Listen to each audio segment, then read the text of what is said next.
আসসালামু আলাইকুম এভরিওয়ান, সবাই কেমন আছেন?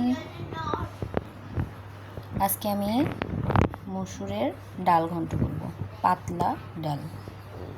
এই যে রসুন, মরিচ, পেঁয়াজ, রসুনটা একটু থেতলো করে নিয়েছি, এগুলো সব কেটে নিয়েছি।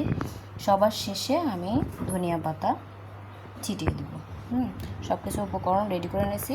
আর মসুরের ডালটা আমি 10 মিনিটের জন্য ভিজিয়ে রাখছিলাম, তারপর এটাকে ধুয়ে সেদ্ধ করে নিয়ে আমরা একটু ব্লেন্ড করে নিয়েছি, কারণ এটা একটু ঘন হবে।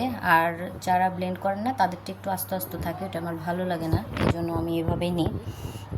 যাই হোক, আমি এটাকে এখন রান্না করব। আমি কড়াইয়ে সব কিছু দিয়ে দিলাম, চুলাটা ধরিয়ে দিলাম, পর্যাপ্ত পরিমাণে তেল দিয়ে নেব, সয়াবিন তেল। আমি লবণ দিয়ে দিচ্ছি পরিমাণ মতন, অল্প পরিমাণে জিরা দিয়ে দেব,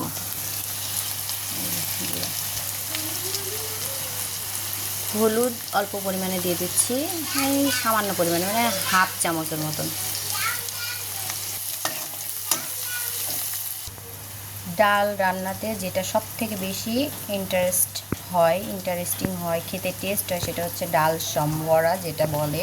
আপনারা কে কী বলেন জানি না, তো আমাদের অঞ্চলের মানুষেরা আমরা এটাই বলি। তো যাই হোক, এটা আমি পরিমাণ মতন দিয়ে দেব। এই যে আমি পরিমাণ মতন দিয়ে দিচ্ছি, প্রায় 1 চামচের মতন। তো আমার বেরেস্তাগুলো হয়ে গেছে, এটা লানিয়ে দেবো। এখন ডালটা ঢেলে দেব, ডালটা।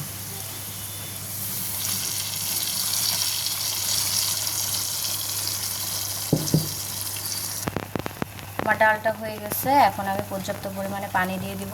অনেকে গরম পানি ব্যবহার করে, তো আমি আজকে ঠান্ডা পানি দিয়ে দিব। আমি সচরাচর ঠান্ডা পানি ব্যবহার করি, আর এটা বলক চলে আসলে হয়ে যায় ডাল।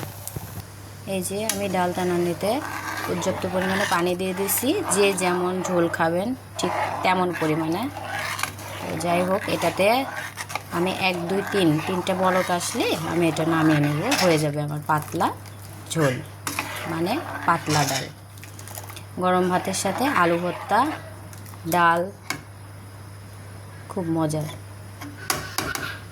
এই যে আমার ডাল রান্নাটা হয়ে গেছে, এখন আমি পর্যাপ্ত পরিমাণে ধনিয়া পাতা ছিটিয়ে দেব, ছিটিয়ে দিয়ে নামিয়ে নেব।